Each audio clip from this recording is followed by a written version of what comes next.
All right. So, when did you start your business? About, I'm thinking about 2000. 2000. So that was about 17 years ago. About that, yeah. So, how successful was it when you first started? Do what now? How successful was it?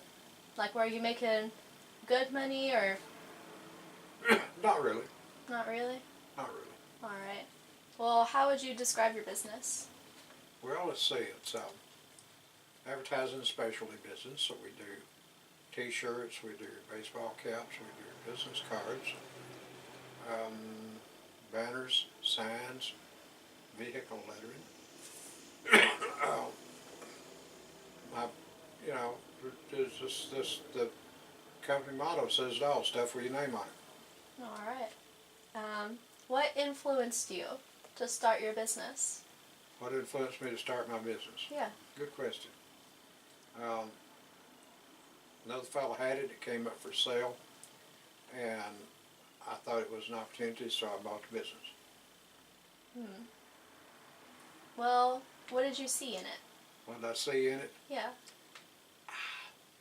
Like, surely you couldn't have seen money. Say what? Well, did you see money in it, or? Well, eventually, yeah. Well, what did you see in it when you first bought it? An opportunity to do something creative. Okay. What obstacles did you come across? What obstacles did I come across? Yeah. The guy I bought the business from. Well, what do you mean? Well, without going into too much detail, what I wound up getting delivered wasn't precisely what I bought. But that worked itself out down the road. So. All right. Give you an idea, there's nothing left here that I started with. All right. That's a good one. Is there like an education for T-shirt making? Like, what education? I don't really know. Like, what education did you earn that you think would qualify you to own this business? What education did I earn? What education did Picasso earn so that he could do paintings that sold for lots and lots of money? Touché. I mean, I just saw it as an opportunity to do some creative stuff and possibly make a little money along the way, and hopefully have a good time doing it. Mainly it was an opportunity to learn a new skill. Prior to this, prior to Shirt Shack, did you have any experience starting a business? Yeah. Well, what? Well, let's say I ran vending machines once upon a time. Did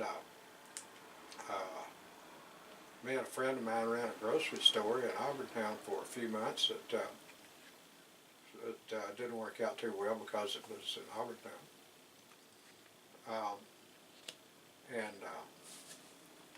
We just weren't able to generate enough business to keep the business going. The only thing you need to know about a business is, and this is where lots of people wind up blowing it, the money that comes through the door is not your money. It's the business money. And as long as you got a firm grip on that, somewhere down the road you've got a better chance of making it work. The other thing is, you never start doing anything absolutely sold on the idea that it's going to work like a charm. It might not. So you don't need to get married to the concept. All right? If it works, it works. If it don't, it don't. And lots of times people can't. Lots of times people start up a business and they can't accept the fact that they were wrong. That is true. Somebody observed one time that wisdom comes with experience. Good judgment comes with experience. Experience comes from bad judgment. Okay? Lots and lots of people start up lots and lots of businesses in the United States every year. And I don't know the precise numbers on this, but it seems to me like right off the top of my head, somewhere around 80 to 90% of them failed in the first year. Because of a bad business plan? Not necessarily. Because it was a bad concept? Maybe. Because it wasn't the right time? Possibly. Because it was in the wrong place? Could be. One of my favorites on things that come and go on a regular basis is craft stores. You know why that is? What? Usually a woman gets involved in some kind of crafts and she's so sold on this idea that she thinks every other woman in the world is laying there just waiting on an opportunity to come into a store somewhere and buy stuff to make stuff out, make things out of coffee cans, okay? So she opened up a craft store and the business is just not there. So they come and they go. Right. Now some of them, if they specialize in something over time, can hang on, okay? There's always a market, say, for yard goods for people that are making quilts and things of that nature. But rhinestones and pastes so that you can fancy up your coffee cans, no. There's no market for that crap. There may be 6 people out there wanting to do it, but come on. You know, what I do here is I do basically advertising for people. It's like these signs over here hanging on the wall, or for elections. Election time, people want to put signs out in the world so that folks will know they're running for something. So I print signs for them. Baseball caps, we do. Sometimes we do quite a few of those. T-shirts, because people want to get their message out there to the world, so they'll come and print T-shirts. Or they're doing a fundraiser and they want people to wear a T-shirt that advertises the fact that they were a part of that fundraiser. We just did the T-shirts for Red Apple Days and the Red Apple Run over there. There's the people that run in the Red Apple 5K get a T-shirt that they can wear home that says, wow, I went and ran 5 kilometers in Auburn. You know, and I got this T-shirt. So, you know, they get those done. I do those every year. Do you make them the same way every year? Excuse me? Do you make them the same way every year, or do you? No. No, we do something different on those pretty much every year. 2 or 3 years ago, well, we did this year. 2 or 3 years ago, we decided to come up with a design that we would do year after year after year. Okay. The reason that we kicked that idea around was because we couldn't predict the number of people that would participate in the run, which had 1 or 2 results. Not enough shirts, too many shirts. If there's not enough shirts, then I had to be hanging out that Saturday morning, waiting around to see if they needed more shirts printed, and hoping I had ordered enough extra shirts to cover it. And the alternative, they had too many, and I'd ordered extra shirts and I had too many. So this wasn't working out well for anybody.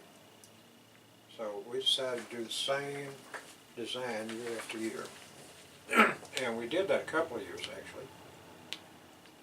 The result was is that the first year we did it, the turnout for the run was about half of what it normally was, which resulted in several T-shirts being left over.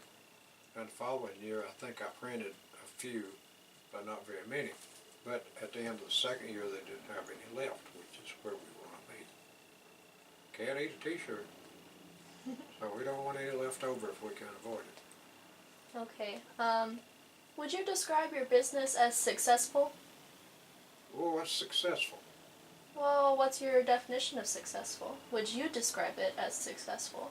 If you're happy with what you're doing, then you got a successful business. Are you happy with what you're doing? Most of the time. Sometimes I'm not. Has it been a struggle?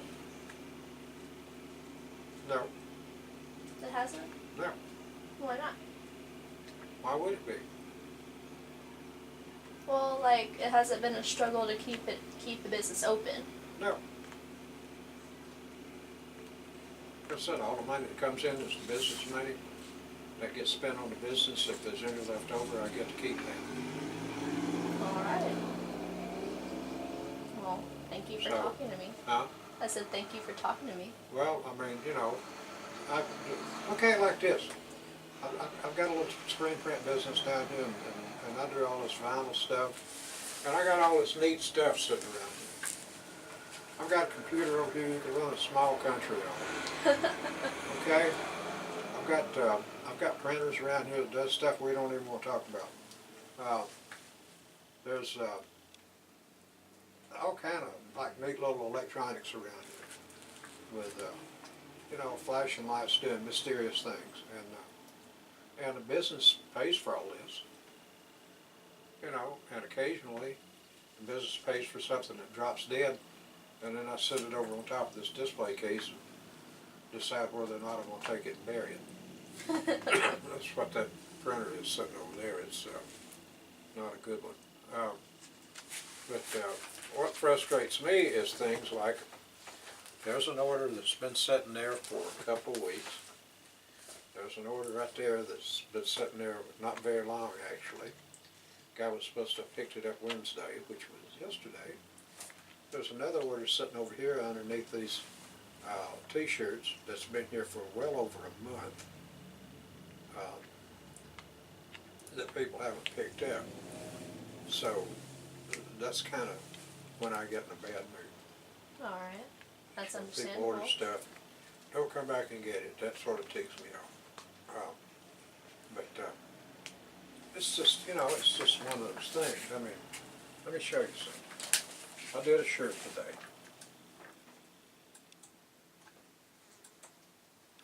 Let's see.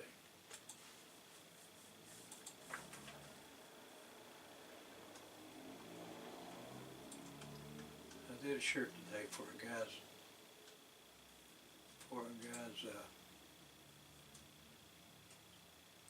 birthday.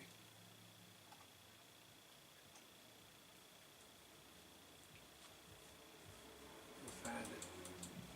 The reason they call this a hard drive.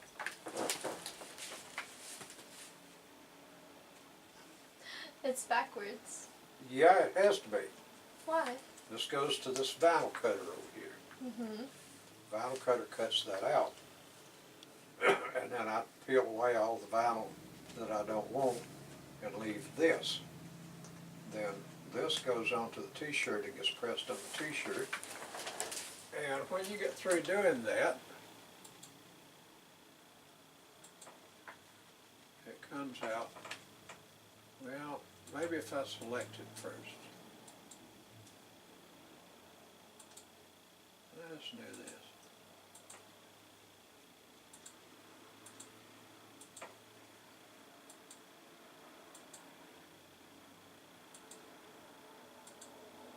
Okay? That looks awesome. When it goes on the shirt, this is what you get. And this is what it looks like. Here, show that to the camera. Huh? Show that to the camera. Show it to the camera. That's what it looks like. Studebaker, people, is a very old automobile that they haven't manufactured in, Lord, I don't know when. Sometimes in the 60s they quit making that car. And although somebody bought out the Avanti model, and they're still making them, if you got 150 grand, you can own a Studebaker Avanti. Okay?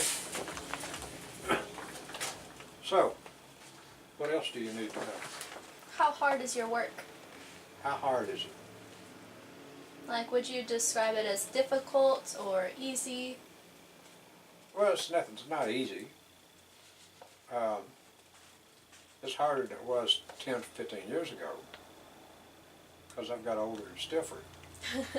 And I can't, where 10, 15 years ago I go back there and print a gross of shirts and then go take a break before I folded them and packed them. Now I'll go back there and I'll print maybe 2 dozen before I take a break. Alright. So you know, in that sense it's harder it's more difficult than it used to be because I'm just older. Well, you also hand print every single shirt.